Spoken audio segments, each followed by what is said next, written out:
Muy buenos días. Ya estamos terminando este mes, estamos hablando acerca del respeto. Hemos estado hablando mucho el enfoque que tenemos del respeto hacia las personas, cómo deberíamos ser respeto por nosotros mismos. Pero esta mañana yo escuchaba una canción que seguramente ustedes la han cantado también. Y un ejercicio que a veces tengo con los jóvenes es, buscamos la referencia bíblica de lo que cantamos. Nosotros sabemos que antiguamente muchos himnos eran compuestos por teólogos. Hoy en día tenemos artistas componiendo canciones para Dios. Entonces ahí tenemos algunos cuantos problemas. Por ejemplo, usted seguramente va a recordar la melodía de lo que dice 1 de Pedro 5 del 10 al 11. Escuche lo que dice: mas el Dios de toda gracia, que nos llamó a su gloria eterna en Jesucristo, después de que hayas padecido un poco de tiempo, Él mismo os perfeccione y afirme, fortalezca y establezca. A Él sea la gloria y el imperio por los siglos de los siglos. Amén. Si nosotros cantamos esto, porque lo hemos cantado, nos damos cuenta de algo. Algo falta en la canción. Algo se omitió. Escuche lo que dice, voy a volverlo a leer. Mas el Dios de toda gracia, que nos llamó a su gloria eterna en Jesucristo, después de que hayas padecido un poco de tiempo, Él mismo os perfeccione y afirme, fortalezca y establezca. A Él sea la gloria. Y todo lo que continúa. ¿Qué se omitió? El padecimiento. Y entonces estuve pensando, ¿por qué se omitió esto en la canción? Y obviamente tenemos música que es cristiana, que no está mal, ha sido extraída de muchas partes de la Biblia, pero intencionalmente muchas veces quitan ciertas partes. ¿Por qué? Porque cuando tú hablas a las personas de que tienes un Dios que te fortalece y te establece, a Él sea la gloria, eso gusta. Pero cuando tú le dices a la gente que tiene que ver con padecimiento, eso no gusta, eso no vende. Y entonces me empecé a preocupar un montón y empecé a hacer un pequeño estudio ayer en la noche respecto a esto, de cuán importante es que nosotros respetemos la palabra de Dios. Hebreos capítulo 1, versículos 1 y 2 dice: Dios, habiendo hablado muchas veces y en muchas maneras en otro tiempo a los padres por los profetas. Es cierto, en el Antiguo Testamento Dios hablaba por los profetas. Tenemos casos como el de Micaías, como el de Elías, en Primera, Segunda de Reyes, y tenemos 450 profetas de Baal contra un Elías y un altar, y usted recuerda la historia. Y todo el día los profetas de Baal estaban pidiendo que mande fuego su Dios para que consuma el altar. Elías subió la puesta y pidió que 4 tinajas de agua sean echadas sobre el holocausto. Cavó una zanja alrededor, que echaron tanta agua que la zanja se llenó de agua. Elías oró y fuego vino y consumió todo, incluso el agua de la zanja. Entonces teníamos en el Antiguo Testamento muchas formas en las que Dios hablaba. No es raro de extrañarse que más de 347 veces, escuche, 347 veces en los libros proféticos se menciona la siguiente frase: así ha dicho Jehová. En el Antiguo Testamento nosotros sabíamos que los profetas enviados por Dios hablaban la palabra de Dios, pero ellos no se inventaban lo que iban a decir. Ellos no hablaban lo que pensaban, lo que sentían ese rato, lo que se les había... Ellos decían, así ha dicho Jehová. Hay advertencias respecto a lo que nosotros escuchamos y lo que hoy en día está de moda, entre comillas. Por ejemplo, en el Antiguo Testamento, en Deuteronomio 18:22 dice: si el profeta hablara en nombre de Jehová y no se cumpliere lo que dijo, no aconteciere, es palabra que Jehová no ha hablado. Con presunción él habló el tal profeta, no tengan temor de él. O sea, ya en el Antiguo Testamento había gente que hablaba a título de Jehová, pero las cosas que hablaba no se cumplían. Dicen, no tengan miedo de esta gente. Ya para el Nuevo Testamento, Segunda de Pedro, capítulo 2, versículos del 1 al 3 dice: pero hubo también falsos profetas entre el pueblo, como habrá entre vosotros falsos maestros, que introducirán encubiertamente herejías destructoras, negarán al Señor que los rescató, atrayendo para sí mismos destrucción repentina. ¿Había falsos maestros ya para el Nuevo Testamento? Sí. ¿Falsos profetas? Sí. ¿Cómo detecta un falso profeta? Un estudio bastante largo, pero algunos tips. Los profetas hablaban de 4 cosas específicas. Hablaban de corrección, sí. Hablaban de fe, sí. Hablaban de la venida del Señor, sí. Hablaban de la esperanza en Cristo, sí.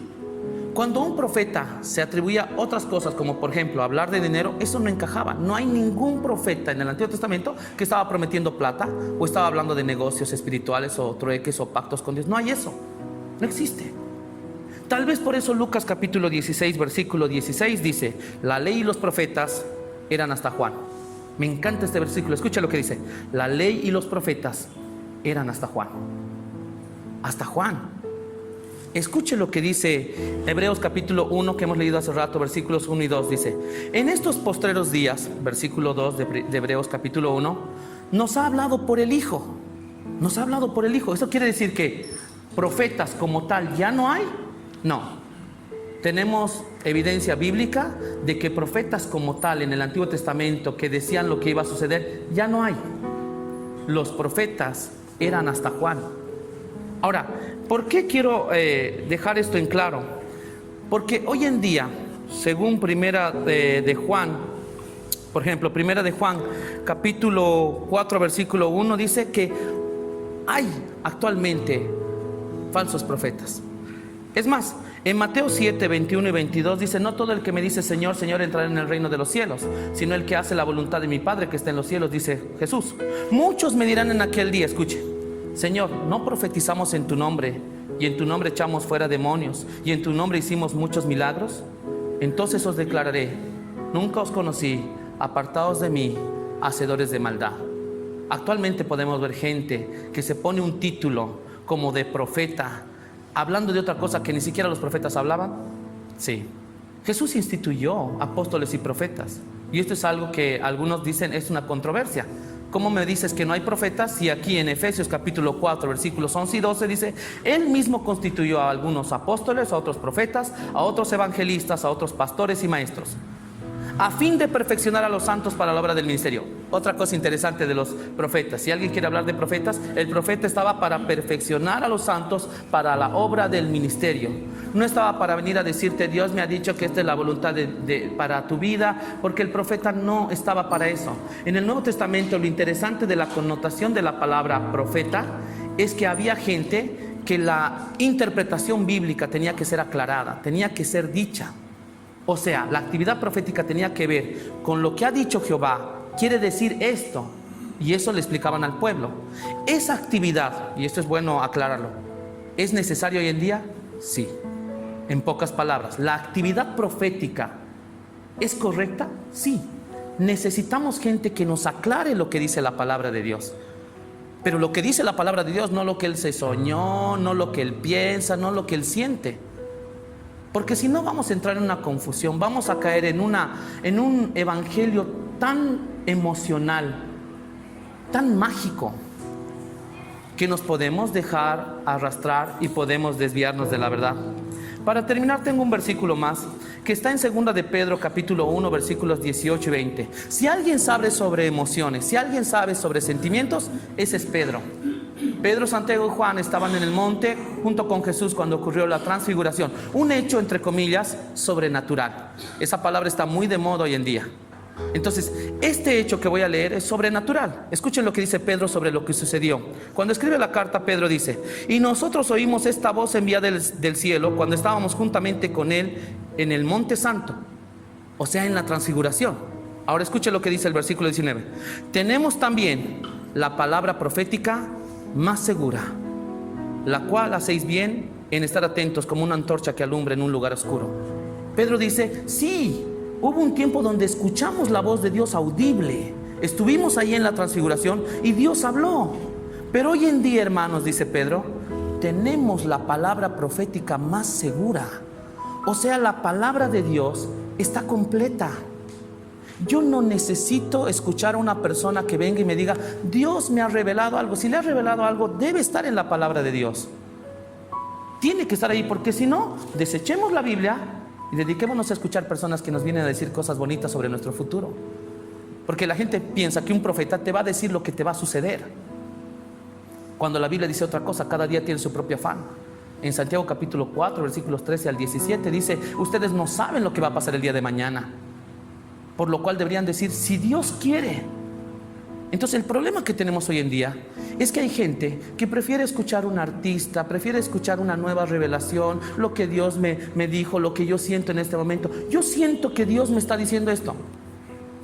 Puede parecer muy duro lo que estoy diciendo, pero tenemos que tener respeto por la palabra de Dios.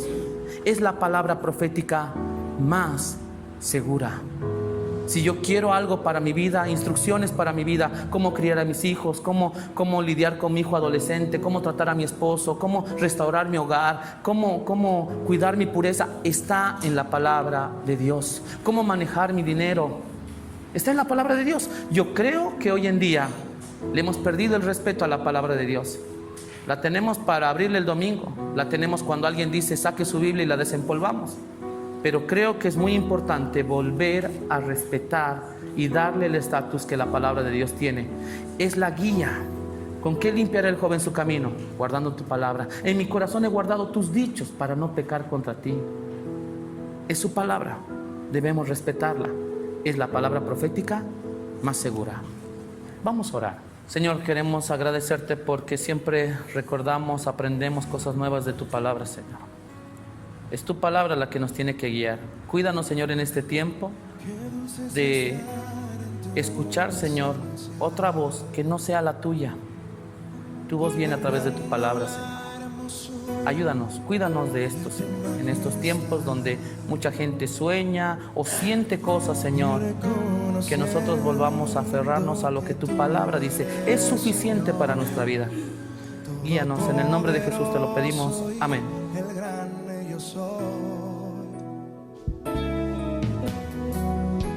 Qué dulce es estar en tu presencia, contemplando la hermosura de tu majestad y reconociendo que tú eres Señor Todopoderoso y el gran yo soy.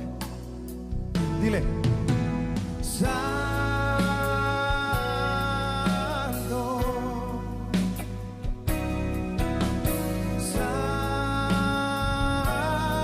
Santo,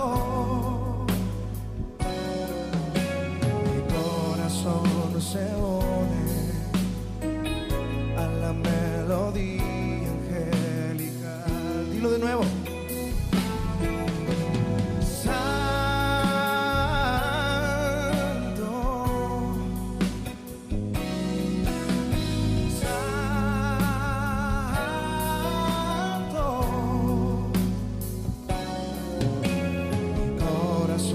Se une a la melodía angelical. Qué dulce es estar delante.